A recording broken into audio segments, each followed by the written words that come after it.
Hi Jim, we're looking ahead to the game on Saturday, Brechin City at Caplow. Can I get your thoughts going at the game, please? Yeah, I mean it's a different type of match. I think it's a match where most people expect to win the match, and these games invariably bring their own difficulties. Brechin, other than during the week there against Inverness, have been a notoriously difficult side to score again.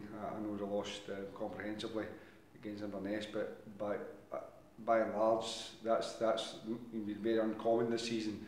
They've lost a lot of late goals, but they've been very well organised, very well drilled. Obviously, a tremendous result last week against Dundee United, drawn 1-1. So it shows that on their day they can be a very difficult side to play against. And last time we took a late goal to 1-1 nothing up at Brechin, so I expect a similar difficult game again this weekend.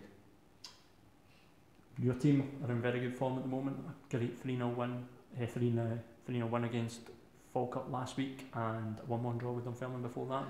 Yeah, we had a good four days after not having a game for a couple of weeks, and it was important, that the players,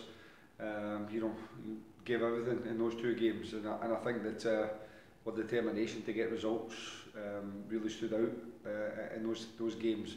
The Dunfermline game, I actually thought we probably played a little bit better football than we did against Falkirk, but against Falkirk we were clinical in the opportunities that came our way, and we were resolute defensively and we didn't make too many basic errors. But in between the boxes, I actually thought we probably played better against Dunfermline. But it was a good 4 points for us out of 6 away in this division, and obviously we're looking to build on that in the home game of this weekend.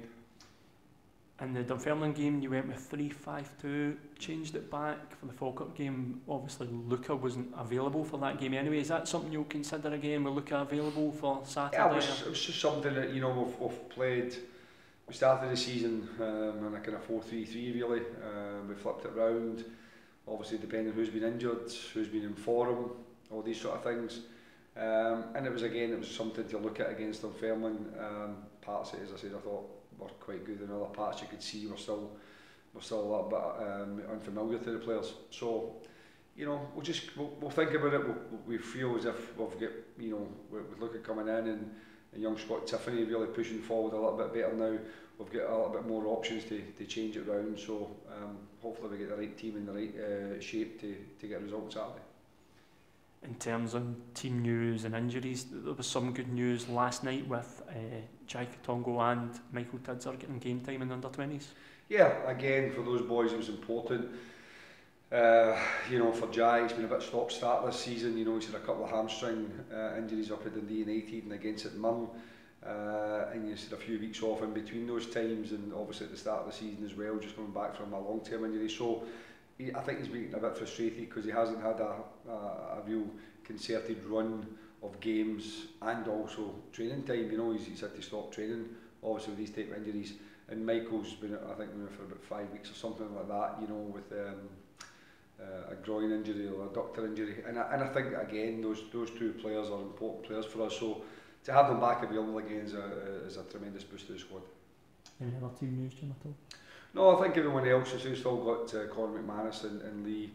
Young Jamie McGowan unfortunately dislocated his shoulder in the reserve game against Queen's Park, so he's going to be missing. Obviously he's currently on loan just now, but the intention was to bring Jamie back, and that's all our intention. But for him, it's just disappointing that he's dislocated his shoulder. But other than that, I think everyone's okay. And also I'd just like to say that I thought the young players, as we mentioned, that had an outstanding result last week against St Mirren in the Youth Cup, 3-1. But the third deserved the victory.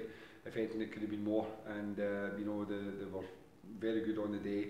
And although it's not all about results, it's still good for them in that type of game, because St Mirren do play in a higher level of competition week in, week out. So for our young players to win as comprehensively as they did was a tremendous achievement, and congratulations to Dan Barr and all the young players. Excellent, Jim. Thank you very much for your time, and good luck on Saturday against Brechin. Thank you.